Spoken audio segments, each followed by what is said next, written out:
Christmas Day, the unofficial start of the NBA season, and we've got a solid slate of games to celebrate.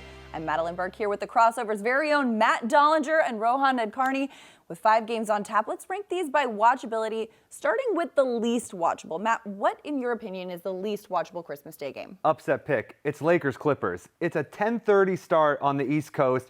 Think about your Christmas Day. There's going to be eggnog, food all day. You're going to have to watch 4 basketball games at that point. No one's making it to the 10:30 game. You could totally make it to the 10:30 game. And by all the eggnog, it'll be even more entertaining. First of all, I don't know what your Christmas days are like. Mine, personally, I skip the eggnog. I go straight for the Dave Matthews wine. Smart call. Yeah, it's going to be a great day. Yeah, the late game's perfect. You know, everyone else is kind of asleep. That's when you can do your own thing. Sprawl out on the couch. No one can bother you for the 10:30 game. And the Lakers are kind of entertaining. They've been good so far this season. You got no Blake Griffin. You know, that's a start. And also, I don't know if you've had Chinese food on Christmas Day before, but that MSG kicks in around 8, you're done. Yeah. But no Blake Griffin. We've seen this Clippers team be able to play without him before the end of last season. Recently, DeAndre Jordan is going to go beast mode without Blake on the court. I want to see Paul Pierce try to, chase around Julius Randle or something. That sounds entertaining to me. It sounds depressing to me. All right. Well, what's your 4th most watchable game this Okay, we got a lot of stars, but I don't see a lot of reasons to watch Bulls Spurs. There's, I think I like the other games more on the slate. The Bulls, they're kind of a depressing basketball team to watch. There's not a lot of action. It's pretty applauding style. And the Spurs, who knows if Greg Popovich is going to play his stars. Well, these teams just played in early December as well. So this is the second time this month that these two teams are going to play. The Bulls won that game, surprisingly, as well. And, it's a kind of a rematch for Pau Gasol and a team that he's very familiar with. I got to agree with Dollinger on this one. This game, it's just not going to be good. Dwayne Wade, what are you doing, man? Just go back to Miami. It's so cold in Chicago in the winter. There's going to be a lot of Patty Mills. Yeah, there's going to be a lot of Patty Mills. Yeah. There's going to be a lot of, Rajon Rondo not shooting the ball. We don't need that. Yeah, we don't need this game. I don't know what the NBA was thinking with Bulls Spurs. A lot of these games, I'm sorry, I just don't really understand the matchups at all. There's nothing between the Bulls and Spurs that screams let's see these two teams play on Christmas. Geographic proximity, perhaps? There's that. I mean, they got that going for them. Is it even that close? I mean, they're both in the middle. In that case, why don't we just have Bulls Bucks? Yeah.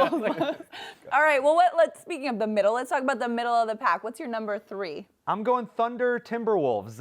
I personally will watch Russell Westbrook over any other player in the league.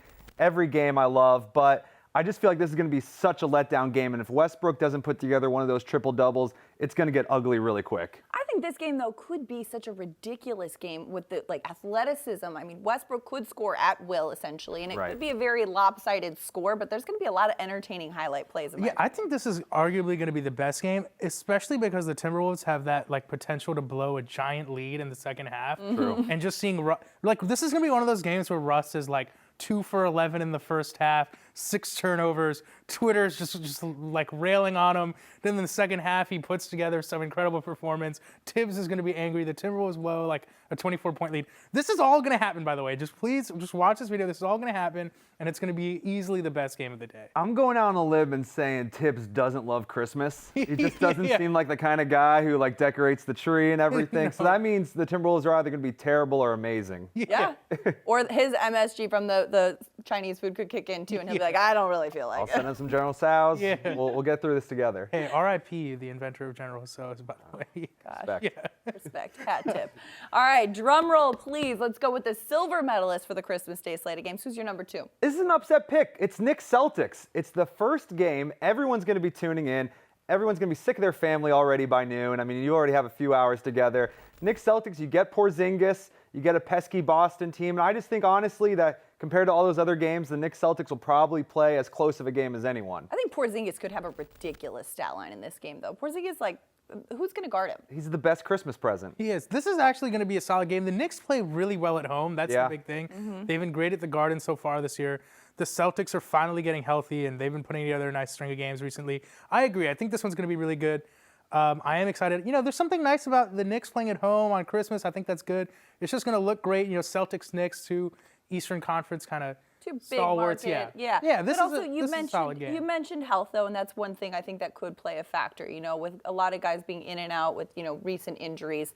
We want to see the best of each of these teams, and so hopefully we can make sure that this is a healthy slate. Definitely. I think the first and the second games not to give away anything, are the two best. Later on, go hang out with your family.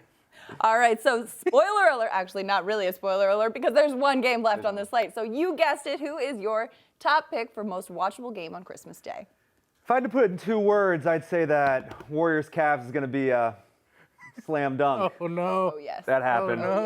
Yes. That was awful. That's Awful all of my moment. analysis. It's That's just it. this sweater right here. Just this sweater. Yeah, It's gonna be as bright as your sweater, that game. What do you think, Rohan? Listen, this is really the only game worth watching on Christmas Day. This is when you bust out your nicest bottle of the Dave Matthews wine. Yeah. Nicest Dave You're Matthews wearing your wine. most comfortable What is the sweatpants. nicest bottle of Dave Your Matthews most wine? comfortable Miami Heat sweater. Yeah, your most comfortable Miami Heat sweater. You got your your photo of LeBron and Wade and Bosh hugging in the corner somewhere. Do you have like an Antoine Walker Heat Yes. sweater jersey or Yes, something? exactly. The Antoine Walker jersey.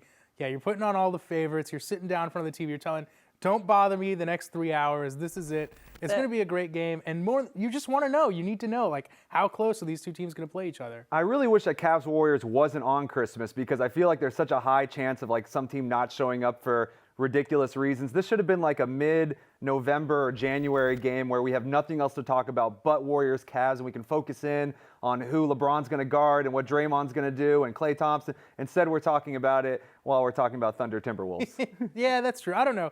There's something Dave nice Matthews about won. And yes, Dave and Dave Matthews Matthews won. won. There's something nice about that little bit of weight kind of building up, and now the season can really kick into gear. One thing we should probably be aware of: the Cavs got blown out at home by the Warriors last year, ended up not meaning that much in the final. So maybe we shouldn't read too much into this game, but I'm incredibly hyped for Well, and at this point of the season, we can't really read too much in any of these games because so much can change with so much time to play the game. True. All right, well, have yourself a merry little day of basketball and continue to check out the crossover on SI.com to keep up with all the latest on and off the court this season.